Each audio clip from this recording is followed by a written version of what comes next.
territorio attorno e le isole di Pelagosa e Lagosta. Più lontane dai confini nazionali vengono anche annesse l'isola di Saseno, che è di fronte a Valone in Albania, l'isolotto di Castelrosso sulla costa turca e alcuni pezzi di deserto in Libia e in Somalia, che vengono ceduti dalla Francia e dall'Inghilterra dopo che l'Italia ha fibratamente protestato per essere stata esclusa dalla spartizione delle colonie tedesche. Rispetto a quanto originariamente previsto dal Patto di Londra, il Regno d'Italia rinuncia alla Dalmazia, ma si prende qualche altro pezzetto di territorio, come abbiamo visto l'Ongatico, e alcune parti di territorio al di là dello spartiacque alpino. Austria e Jugoslavia protestano, ma alla fine gli alleati anglo-francesi sono stanchi delle continue pretese italiane e chiudono un occhio su questi piccoli allargamenti territoriali che poco cambiano l'assetto generale dell'area. Serve a questo punto aprire un paio di parentesi. Una riguarda il destino di alcune di queste città adriatiche. Trieste e Fiume erano, prima della Grande Guerra, porti dell'Europa centrale, erano lo sbocco naturale dell'Austria, della Germania e della Mitteleuropa. Dopo la guerra si trovavano isolate dal loro entroterra e dai loro sbocchi naturali commerciali. E soprattutto Fiume a pagare questa nuova condizione. Fiume, dopo che vengono sistemati tutti i contenziosi di frontiera fra Italia e Jugoslavia, resta una città di frontiera, una città che finisce lì, una città che non va da nessuna parte, il suo porto non serve assolutamente più a nulla, non è collegato con niente. Fiume diventa una città assistita. I jugoslavi costruiscono lì di fianco il porto di Susak, che diventa il vero sbocco dell'Ungheria e della Mitteleuropa meridionale. Condizione analoga è quella di Zara. Zara diventa una piccola enclave italiana su un territorio tutto jugoslavo, non ha più collegamenti col di fuori, vive solo di collegamenti lontani con la penisola italiana. Anche Zara diventa una città assistita, una città che vive grazie all'aiuto del Regno d'Italia e che non ha più nessun collegamento con il suo territorio. Va un pochino meglio, ma solo per una ventina d'anni a Trieste, perché dopo la seconda guerra mondiale Trieste si troverà nella stessa condizione in cui si era trovata Fiume dopo la prima guerra mondiale. È un porto che non ha più entroterra e diventa un'altra città che deve essere assistita dallo Stato di cui fa parte. Gli jugoslavi di fianco potenziano il porto di Capodistria e Trieste finisce di essere il grandissimo centro commerciale che era stato per molti decenni sotto l'impero asburgico, che ne aveva fatto una città ricca, vivace e culturalmente straordinaria. La seconda parentesi riguarda i nomi che vengono dati ad alcune di queste aree geografiche dagli italiani. Si comincia da Venezia Giulia. Venezia Giulia è un termine che è stato inventato nel 1863 dal glottologo, grazie a Dio, Isaia Ascoli, che lo aveva fatto derivare dalla denominazione di un tratto delle Alpi. A questo proposito lo storico Piero Purini ha scritto: Ascoli pensò genialmente ad una nuova denominazione, volutamente ambigua, che avrebbe mantenuto in futuro la sua equivocità e la sua elasticità, indicando una regione che si è allargata o ristretta a seconda delle rivendicazioni dell'Italia, delle sue necessità diplomatiche esterne o del suo assetto territoriale interno. La storia ha dimostrato che è proprio così. Questa Venezia Giulia è stata una regione che ha compreso le province di Gorizia, di Pola, di Trieste e di Fiume, e ora si è ridotta a Trieste e al suo esiguo entroterra. Lo stesso Ascoli è stato anche l'inventore del termine Tre Venezie, intendendo la Venezia Giulia, la Venezia Euganea e la Venezia Tridentina, un termine che poi è stato ulteriormente deformato in Triveneto, che ancora oggi viene malamente utilizzato per indicare tre cose che sono completamente diverse fra di loro e che solo il nazionalismo italiano è riuscito ad accorpare quasi fosse Frankenstein. Per finire serve ricordare anche che il termine Alto Adige è un'invenzione di quel periodo, un'invenzione di Tolomei, che lo aveva ripreso dal nome di un dipartimento francese coniato durante l'occupazione giacobina del territorio. Allora Alto Adige era Trento, c'era la parte alta dell'Adige. Tolomei lo estende invece all'attuale provincia di Bolzano, facendo slittare verso nord il termine e dando un nome italianissimo, Alto Adige, a quello che invece si chiama da sempre Sud Tirolo. In tutto vengono alla fine così redenti 1.570.660 abitanti. Di questi 747.618, il 47,6%, possono essere considerati italiani. Si tratta di trentini, di veneti, friulani, istroveneti e dalmati di lingua italiana. Ci sono poi 27.741 ladini e ben 823.042 altri, cioè tedeschi, sloveni e croati e qualche altra piccola minoranza come i rumeni dell'Istria. A nessuno di questi viene chiesto un parere sul proprio destino ed è una cosa piuttosto strana, perché ovunque o quasi ovunque nel riassetto dei confini dell'Europa centro-orientale gli alleati prima e la Società delle Nazioni dopo impongono che si tengano dei referendum per chiedere alla popolazione da che parte vogliono stare. Così i confini, per esempio, fra la Polonia e la Germania, fra l'Austria e l'Ungheria, fra la Germania e la Cecoslovacchia vengono definiti da referendum locali. Vengono esclusi da questa prassi democratica i territori che sono annessi dal Belgio, poca roba, dalla Francia, dall'Alsazia e dalla Lorena e tutti questi territori che vengono presi dall'Italia. A questi non si chiede il permesso, i vincitori non hanno bisogno del referendum, non hanno bisogno di verificare la volontà della gente. E anche questo piuttosto strano per una guerra che era stata fatta per la definizione del principio di nazionalità. È triste pensare ad una guerra che l'Italia aveva iniziato sulla base del principio di nazionalità finisca senza il rispetto dello stesso principio. Se si guardano i numeri, il panorama è davvero sconfortante. Per ogni italiano redento c'è almeno un caduto in guerra. Se poi si considerano anche i morti per cause collaterali o i civili che sono morti durante e dopo la guerra, si arriva al numero davvero terribile di 2 morti per ogni italiano liberato.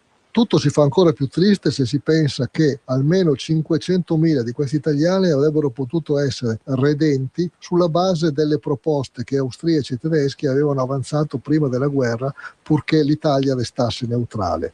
In termini territoriali i risultati sono ancora più tristi. Vengono annessi 25.513 km quadrati.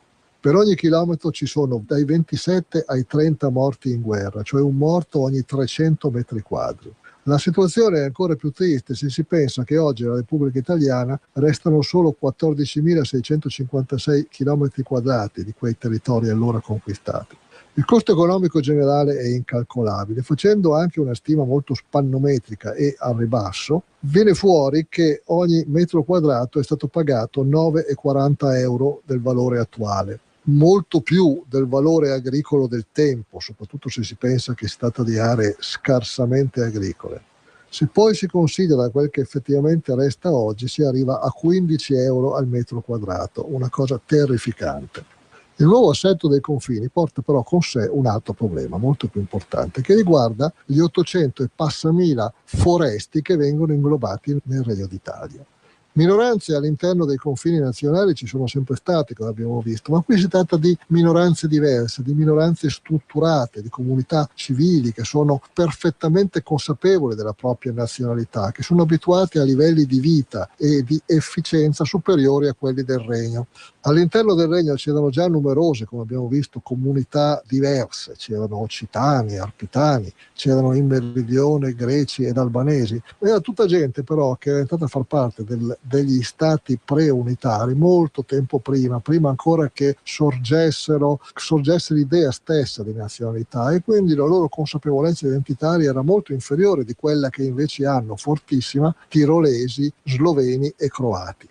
Contrariamente a quello che la propaganda nazionalista italiana ha sempre voluto far credere, si tratta di popolazioni altamente civili, popolazioni che già all'interno del Regno avevano i più alti tassi di alfabetizzazione, per esempio, di gente che non ha bisogno di essere rieducata o civilizzata o a cui si deve portare il faro luminoso della civiltà romana. È gente civilissima di suo e difficilmente sopporta e sopporterà la nuova condizione politica. E soprattutto contro questa gente che si scatena la più ottusa italianizzazione. Si sostiene che siano italiani degenerati da lunghi secoli di occupazioni straniere, che sia gente da sgrezzare e da riportare alla purezza della civiltà latina. Le aberranti e deliranti elucubrazioni di un Tolomei fanno proseliti.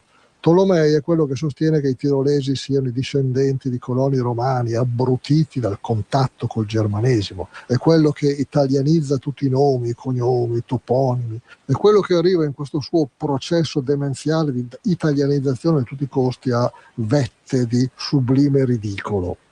Lo Stato italiano comincia subito male, ma peggio ancora farà il fascismo quando si insedierà. Si vietano le lingue locali. Sui tram di Trieste, ad esempio, ci sono cartelli che dicono è vietato bestemmiare, sputare per terra o parlare sloveno. Il vescovo di Trieste, Monsignor Santin, mai nome è stato meno appropriato, vieta ai sacerdoti della sua diocesi, che sono in larga maggioranza sloveni, di predicare in sloveno, di amministrare i sacramenti, addirittura di confessare in sloveno.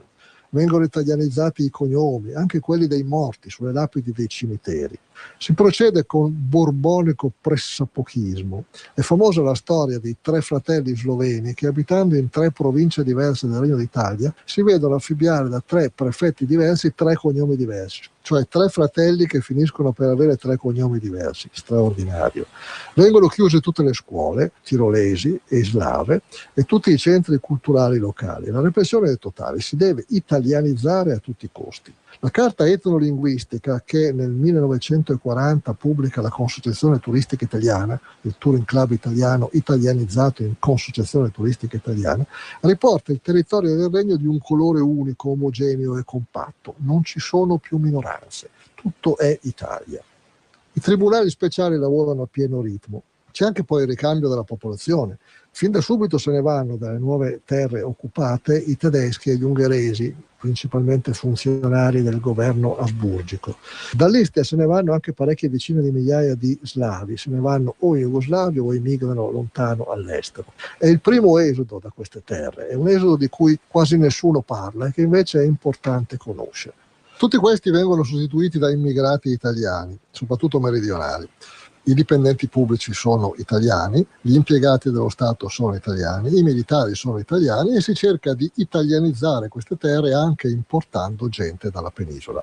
L'Austria e la Jugoslavia chiedono il rispetto per le loro minoranze, ma non c'è niente da fare. A Parigi, durante la conferenza di pace, più di una volta i delegati jugoslavi chiedono la reciprocità di trattamento, cioè chiedono che alle minoranze slave rimaste all'interno del Regno d'Italia vengano concessi gli stessi diritti che gli jugoslavi concedono ai pochi italiani rimasti in Dalmazia. Niente da fare. I delegati italiani rispondono bellamente che l'Italia è una grande potenza. Una grande potenza non si deve assoggettare a queste cose. Cioè una grande potenza fa quello che gli pare e non deve stare a confrontarsi con questi piccoli problemi, con queste piccolezze. Gli jugoslavi sono molto più civili degli italiani, non chiuderanno mai le scuole italiane, per esempio di Spalato, non impediranno mai alla piccola comunità di Dalmazia di esprimersi in italiano, di avere proprie associazioni e anche propria rappresentanza politica. È un atteggiamento che non è per niente privo di pesanti sfumature razzistiche. Gli slavi sono gente inferiore, che va italianizzata, che va riportata alla civiltà di Roma. Non è un caso che Mussolini facesse scrivere sui muri delle case Roma Doma. Questa è la politica che l'Italia applica delle terre redente.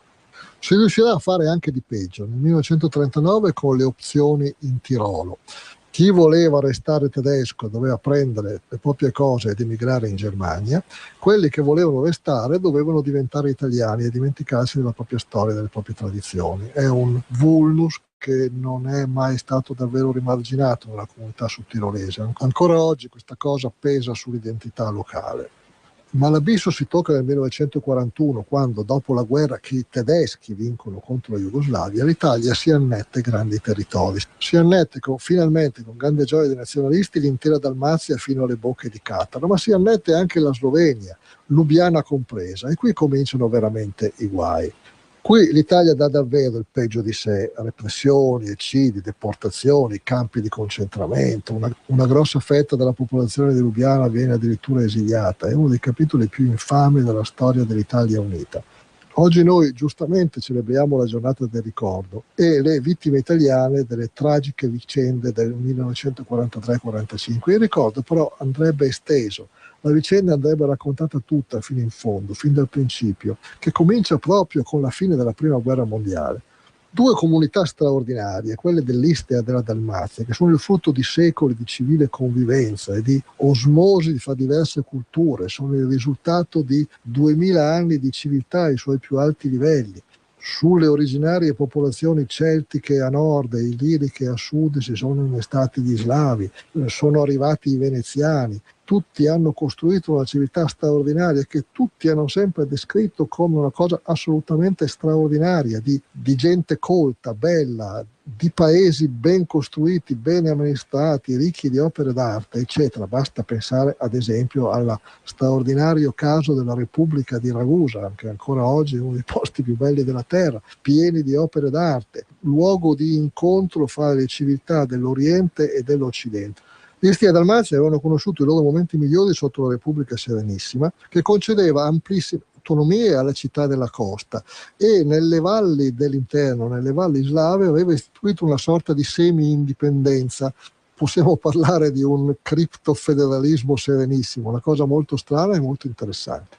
Anche l'impero austriaco ha rispettato le larghe autonomie e le peculiarità di queste terre straordinarie.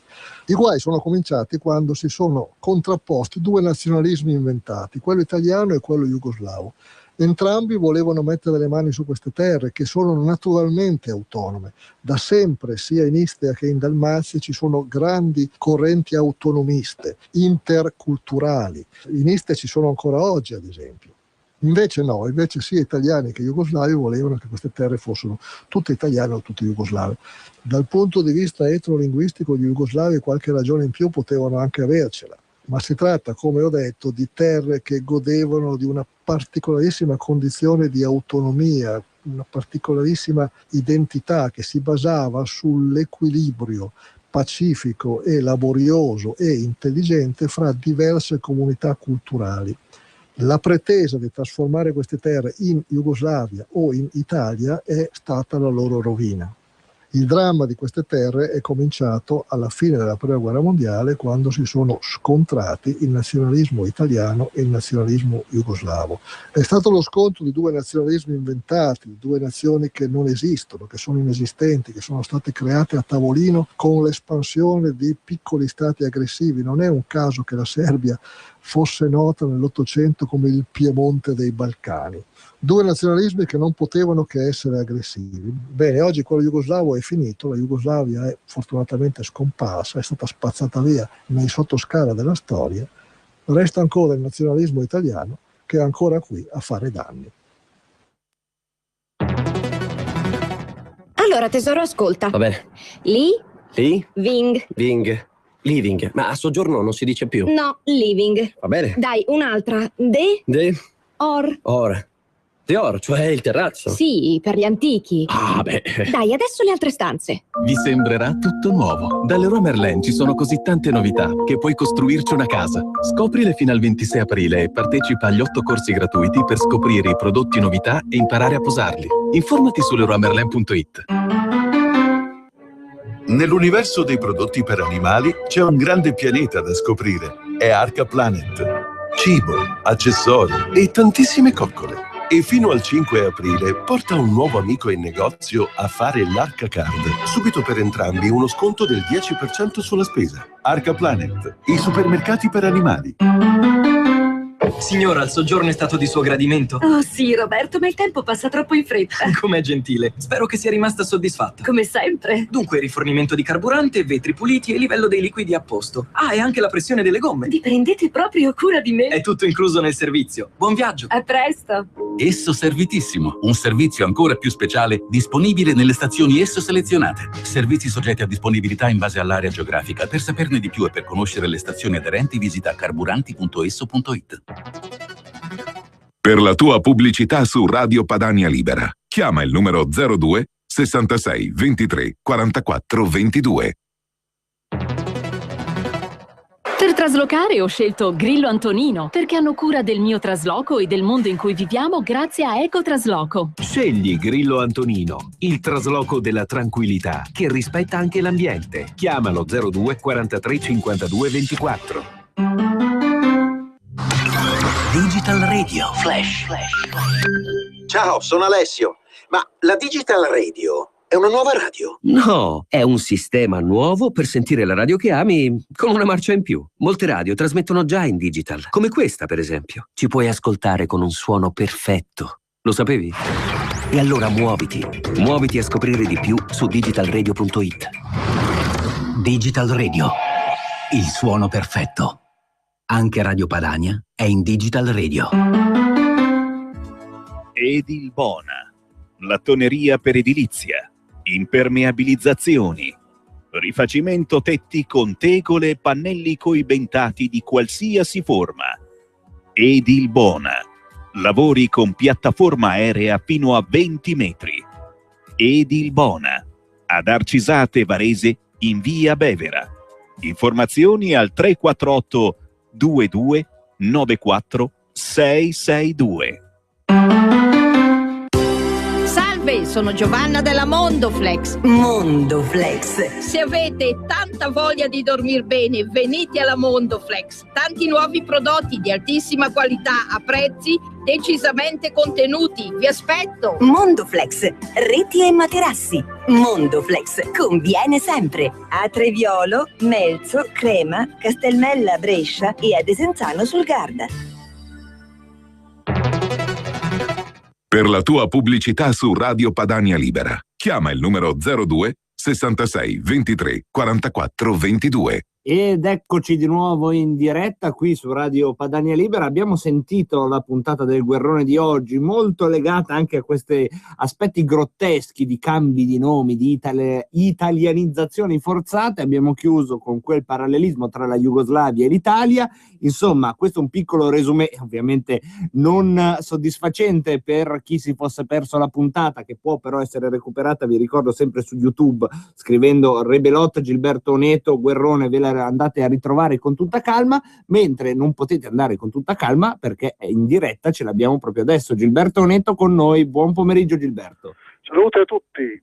Allora, come ogni venerdì io vi dico che le linee sono aperte, spalancate allo 02 66 20 35 29 per le vostre domande. Vi risponde in diretta Gilberto Oneto per parlare di prima guerra mondiale, ma anche ovviamente di tutti i temi che in qualche misura possiamo correlare a questa vicenda che ancora oggi ci occupa, e forse questo è il termine giusto, perché quando si parla di nazionalismo italiano non si parla di un fenomeno storico, è un qualcosa che a tutt'oggi si sta in qualche misura anche ridestando. Gilberto, è un'impressione che condividi o è un fenomeno che sta andando fortunatamente così a logorarsi?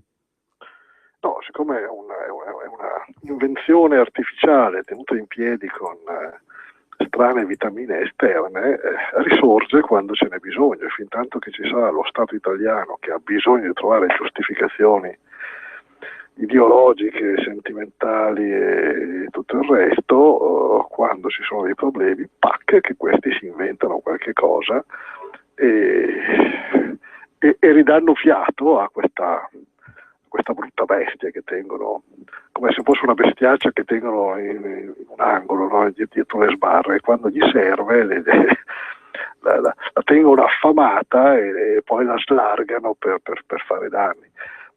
Non è mai un elemento spontaneo, questo dobbiamo ricordarlo sempre, c'è sempre un innesco, c'è sempre un'alimentazione forzosa di questa bestiaccia, e poi c'è qualche fesso che gli va dietro, magari qualche fesso anche in buona fede, gli utili idioti ci sono sempre, però da che tutto è cominciato un paio di secoli fa, questa è sempre una creatura mostruosa e in qualche modo aizzata artificialmente. Ecco, ti volevo chiedere, mentre aspettiamo le vostre domande allo 0266 20 35 29, ti volevo chiedere, Gilberto, che cosa ne pensi di questo fatto? Secondo te quanto è stata fatta, volente o nolente, l'Italia dopo i 150 e oltre anni? Cioè, oggi c'è un'Italia oppure non c'è? E se c'è, che Italia è?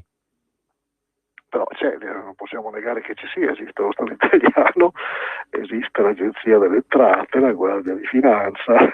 Ma gli italiani non esistono, anche se parlano la stessa lingua adesso. Gli italiani è dura, voglio dire, D'Azeglio aveva esordito, appena si era accorto del patatà che avevano fatto, dicendo è stata fatta l'Italia, non sono stati fatti gli italiani.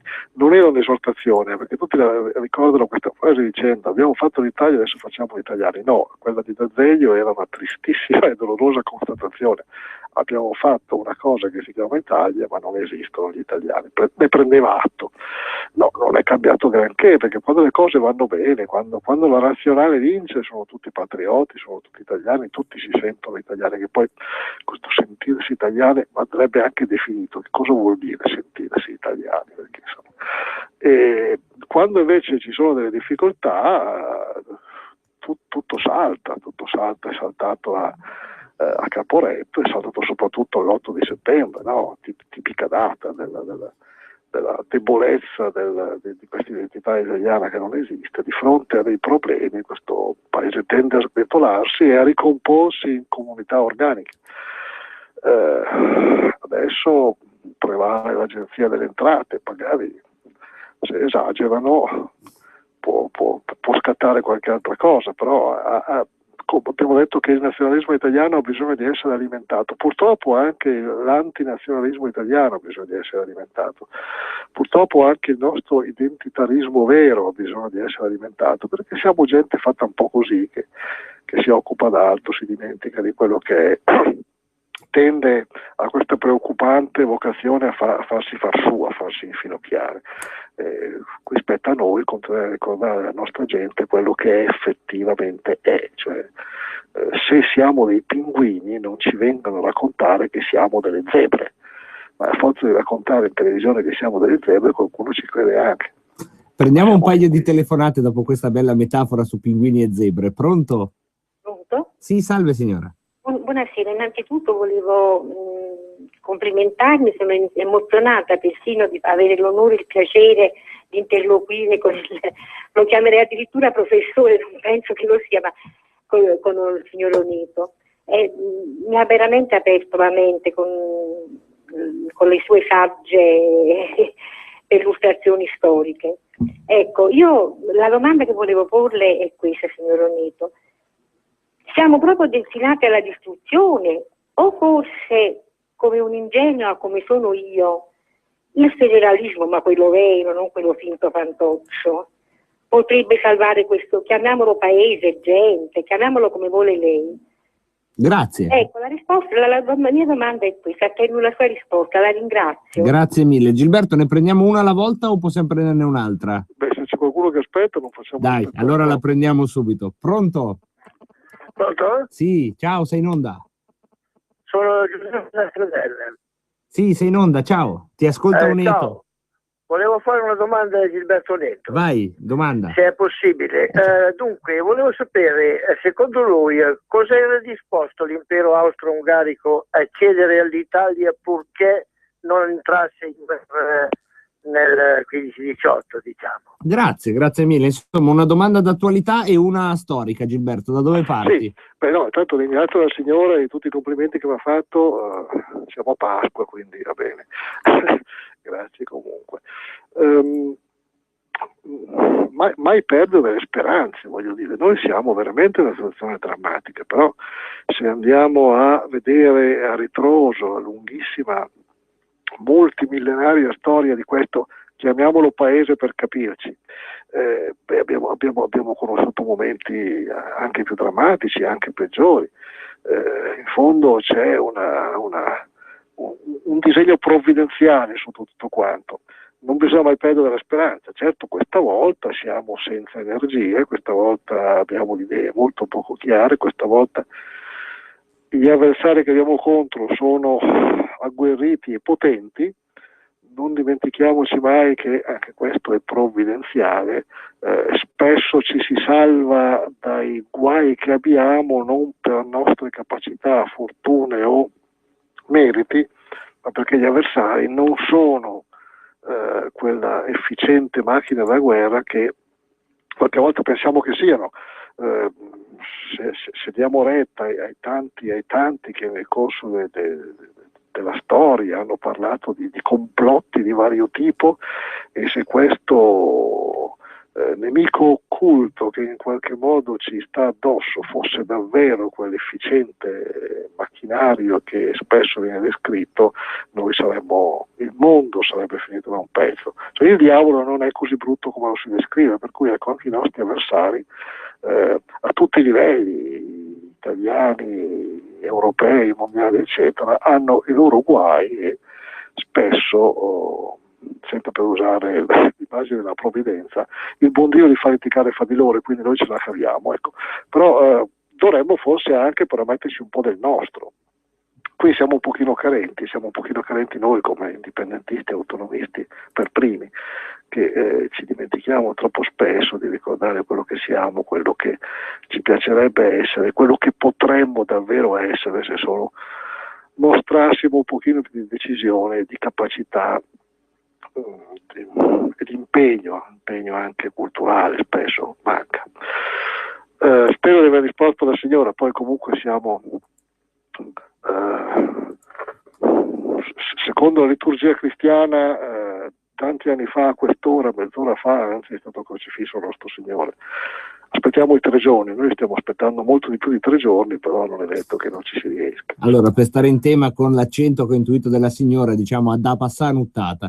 E per quanto riguarda invece l'impero austro-ungarico? Allora, ne avevamo parlato e su questo ci sono documenti abbastanza precisi, nel senso che prima dell'entrata in guerra del Regno d'Italia, gli austriaci avevano fatto una serie di proposte di cessioni che consistevano, adesso li cito così brutalmente e rapidamente, nel Trentino, cioè nella parte italofana del Tirolo, nella riva occidentale dell'Isonzo, quindi di fatto il pezzo di Friuli e di Veneto che era austriaco, l'autonomia di Trieste e la concessione di una università in lingua italiana a Trieste e la mano libera italiana sull'Albania.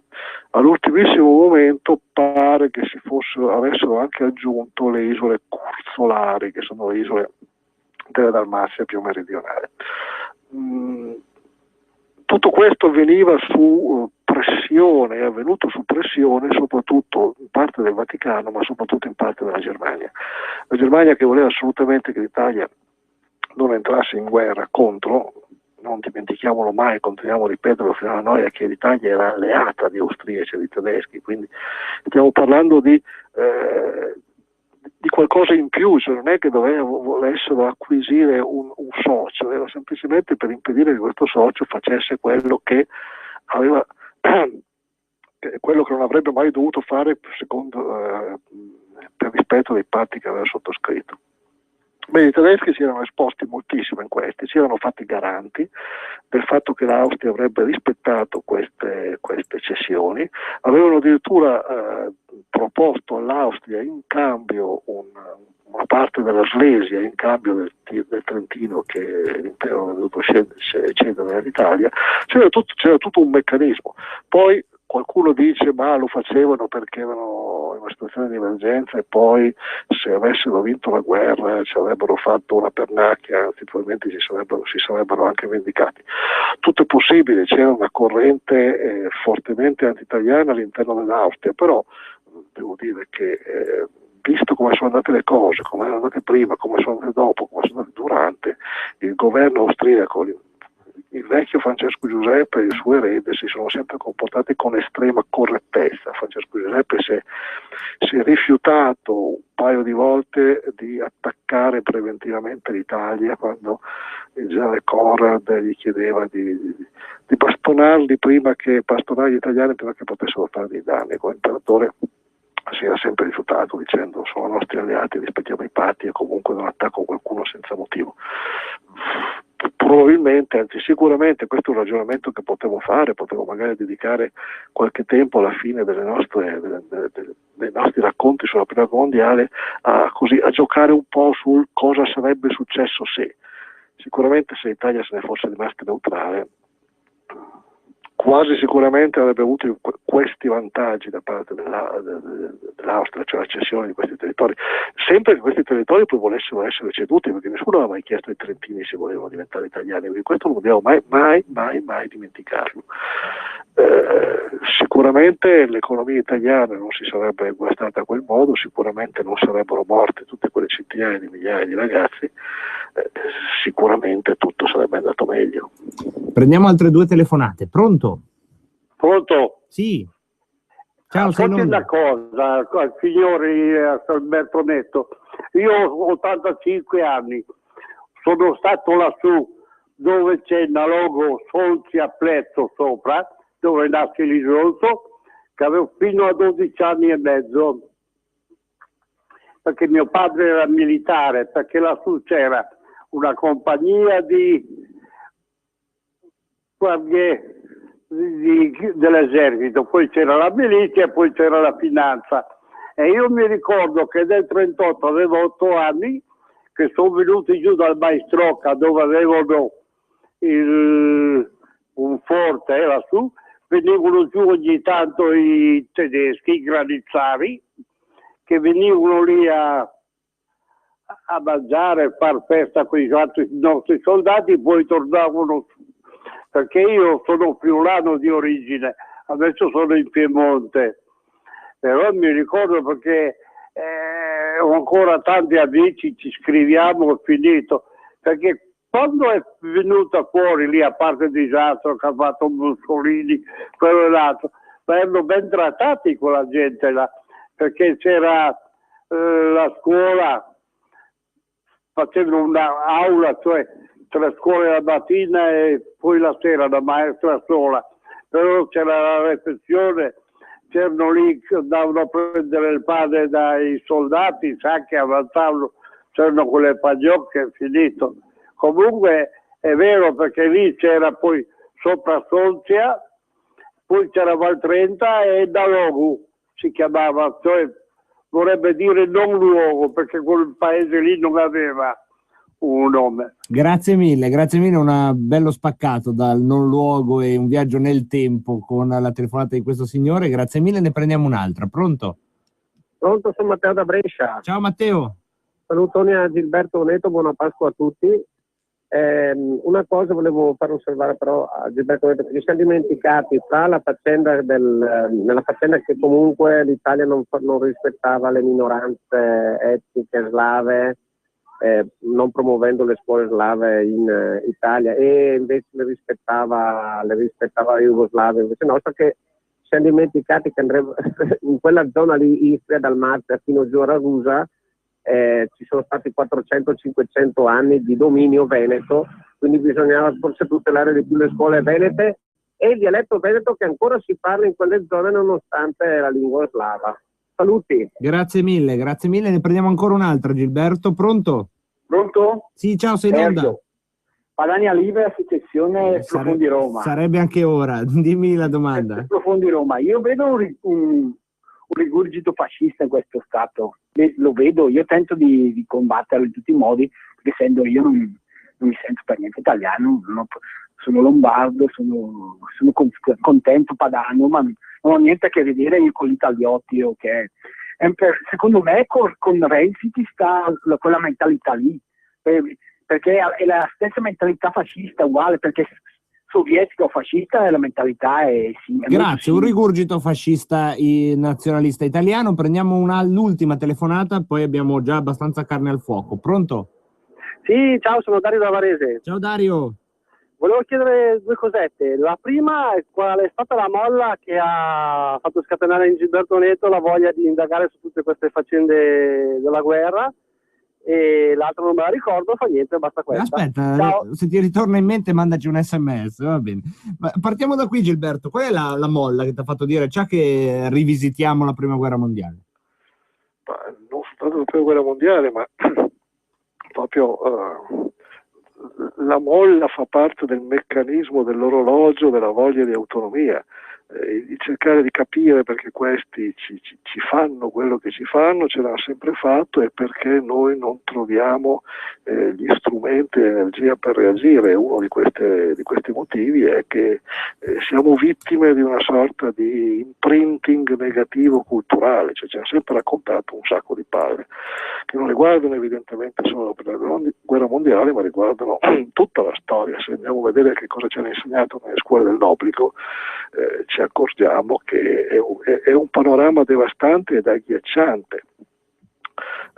Sappiamo tutto sui Sumeri, sugli antichi egizi, sulle gloriose conquiste dell'impero romano, sugli Achei, i troiani, piuttosto che non so chi, sugli Ittiti, però non sappiamo niente sulla Repubblica di Venezia, non sappiamo niente sui nostri antenati celti, sappiamo pochissimo sul Medioevo, e ovviamente le cortine fumogene si fanno sempre più dense più ci si avvicina alla contemporaneità, per cui il Risorgimento è raccontato, come ben sappiamo, in una maniera addirittura vergognosa, cioè siamo alla menzogna pura, e la menzogna pura riguarda anche quasi sempre il racconto della prima guerra mondiale, di tutto quello che c'è attorno.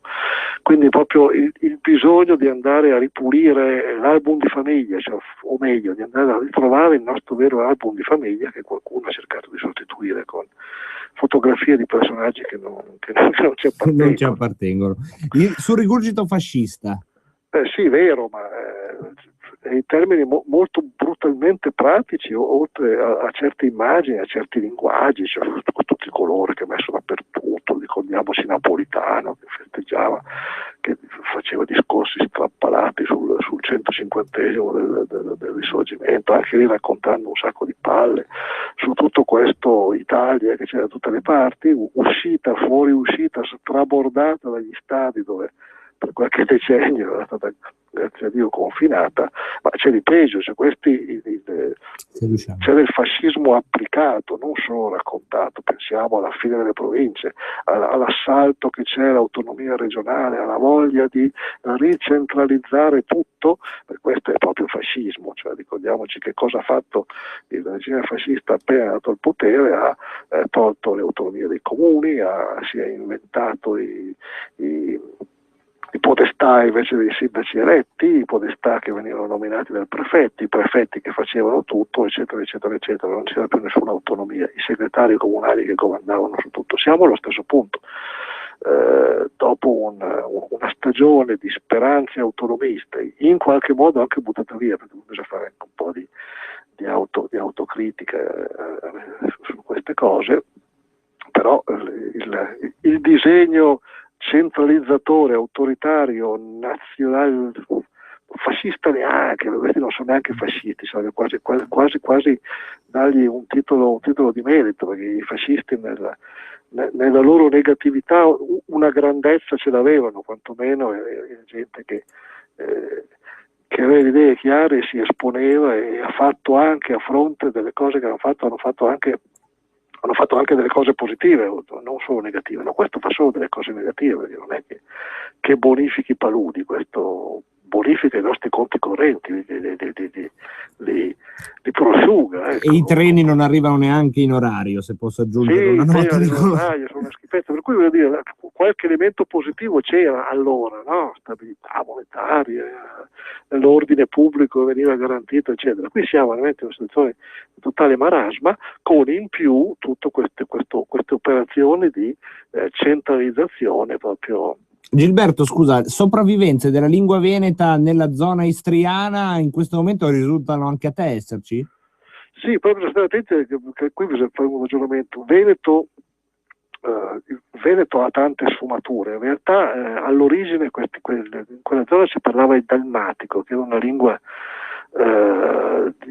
simile al friulano, una retoromanza, che però si è estinto alla fine del Settecento, sostituito dall'istrioto o dall'istro-dalmata, istrioto, che piano piano poi è stato sostituito dal Veneto, ma soprattutto dal Veneto in tempi anche piuttosto recenti. È un Veneto dalmatico. Sì, c'è ancora, ci sono delle comunità italiane. Credo che all'ultimo censimento croato e sloveno siano venute fuori parecchie decine di migliaia di persone che si sono dichiarate parlanti italiano, per semplificare, ma in realtà veneto. Ci sono, certo.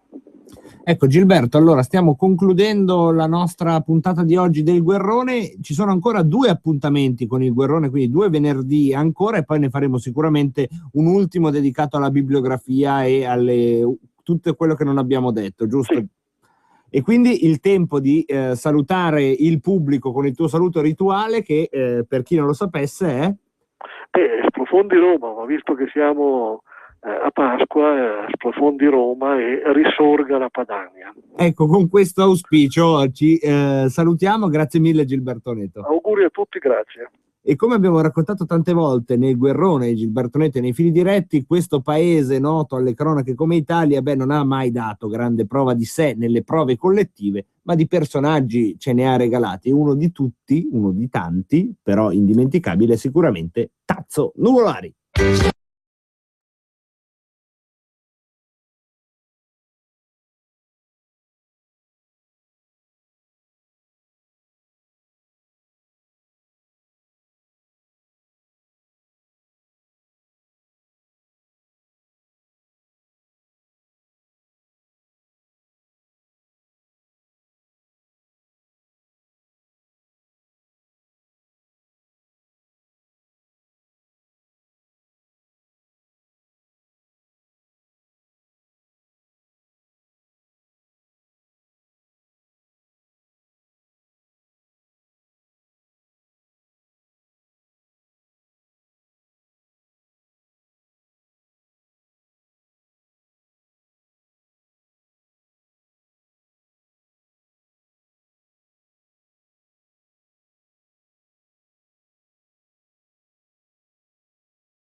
Buonasera da Giuliana Bortolozzo per le notizie. Terrorismo, Gabrielli e la vita ai tempi dell'ISIS, per dirla come Gabriel Garcia Marquez. Dobbiamo avere consapevolezza della minaccia terroristica. Gli apparati di sicurezza stanno lavorando, ma non c'è garanzia di sicurezza totale. Serve il concorso dei cittadini.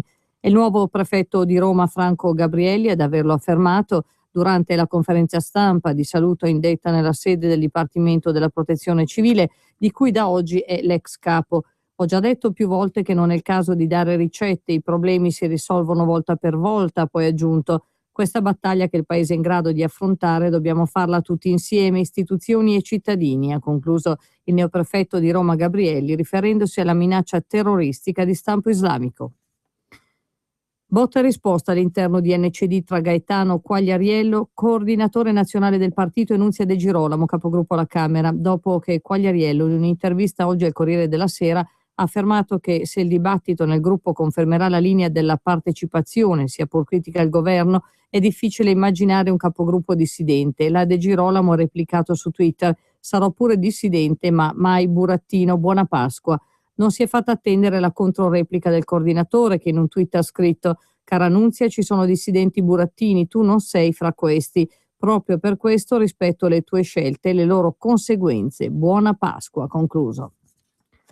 L'8 aprile si celebra dunque la giornata internazionale dei Rom e dei Sinti, istituita in ricordo dell'8 aprile del 1971, quando a Londra si riunì il primo congresso internazionale del popolo Rom e si costituì la Romani Union, la prima associazione mondiale dei Rom riconosciuta dall'ONU nel 1979. Lo ricorda oggi in una nota l'UNAR, l'Ufficio Nazionale Antidiscriminazioni Razziali del Dipartimento per le Pari Opportunità della Presidenza del Consiglio, che per celebrare la giornata ha organizzato a partire dalle 10 presso la Sala Monumentale della Presidenza del Consiglio l'International Roma Day 2015, una giornata di approfondimento sui temi dell'istruzione e della formazione professionale dei giovani Rom e Sinti e camminanti, con un focus su alcune iniziative recentemente intraprese nell'ambito della strategia nazionale di inclusione dei Rom, Sinti e camminanti 2012-2020. Passiamo alla cronaca Ischia. Sono stati concessi gli arresti domiciliari a Massimo Ferrandino, fratello del sindaco dimissionario di Ischia, Giosi Ferrandino. Entrambi sono stati arrestati nell'ambito dell'inchiesta della Procura di Napoli sulle opere di metanizzazione in alcuni comuni dell'isola. La decisione è stata presa dal GIP Amalia Primavera dopo l'interrogatorio di garanzia nel carcere napoletano di Poggio Reale, accogliendo l'istanza presentata dai legali di Massimo Ferrandino.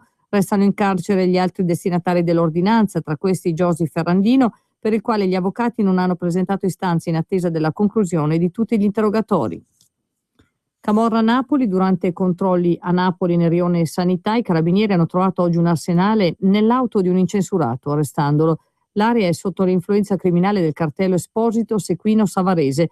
In manetta è finito Mosè Molli, 53enne senza precedenti, che ora deve rispondere di porto e detenzione illegale di armi da fuoco e ricettazione. L'uomo è stato bloccato in corso Amedeo di Savoia, all'incrocio con le rampe San Gennaro, alla guida della sua Fiat Marea, e sotto il pianale del sedile posteriore sono state rinvenute 5 potenti pistole oliate e perfettamente funzionanti. Si tratta di 2 revolver Smith & Wesson, uno calibro 357 Magnum e l'altro calibro 38 Special, oltre a 3 semiautomatiche, una beretta calibro 22, una tanfoglio calibro 9x21 modello Force 99 e una calibro 9, tutte con relative munizioni. Le armi erano nel sottofondo di una cassetta di legno facilmente trasportabile, posizionate in modo da essere subito impugnate. Secondo gli investigatori è singolare che per spostamenti cittadini del piccolo arsenale la criminalità incarichi soggetti incensurati. Le armi sequestrate saranno comunque inviate al RIS per i necessari accertamenti balistici. 25 simpatizzanti in Ottav sono stati condannati per le proteste avvenute il 26 gennaio 2010 a Venaria Reale, Torino, in occasione di un carotaggio per la Torino-Lione. 2 le assoluzioni. Le accuse erano di violenza privata. Il pubblico ministero Manuela Pedrotta aveva chiesto condanne ad 1 anno. Andiamo ora all'estero. In Marocco è stata smantellata una cellula di un gruppo legato allo Stato islamico che progettava attacchi terroristici a turisti occidentali nelle località turistiche del sud e nel paese nordafricano.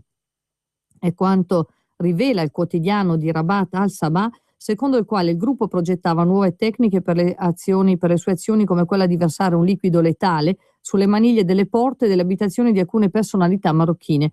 Secondo il giornale locale, il procuratore per le indagini antiterrorismo di Salecita, a nord della capitale Rabat, ha rinviato a giudizio 12 persone arrestate lo scorso 22 marzo, con l'accusa di aver progettato attentati terroristici in diverse città del paese. In particolare, secondo gli inquirenti, la cellula stava per dare il via ad omicidi di militari e di turisti stranieri provenienti dalla Francia e dalla Spagna, nelle città di Marrakech, Agadir e Tiznit, tutte località turistiche nel sud del paese. Dal Kenya, il Kenya vivrà altri attacchi mortali. La minaccia è arrivata oggi dagli Al-Shabaab all'indomani della strage nel campus di Garissa, dove 147 persone sono state uccise, alcune delle quali decapitate dai terroristi islamici somali. Non ci sarà alcun luogo sicuro per i kenioti fintanto che il paese manterrà le sue truppe in Somalia, ha detto in una dichiarazione alla radio Al-Andalus legata al gruppo il portavoce degli Al-Shabaab. Il riferimento è al coinvolgimento dei militari di Nairobi nella missione dell'Unione Africana dispiegata in Somalia a sostegno del governo e per la sicurezza e la stabilità del paese. Molti studenti cristiani, poliziotti e vigilantes sono morti e molti sono rimasti feriti, ha rivendicato ancora il portavoce degli Al-Shabaab. Ed è tutto per questa edizione, grazie per l'ascolto e buona Pasqua a tutti voi.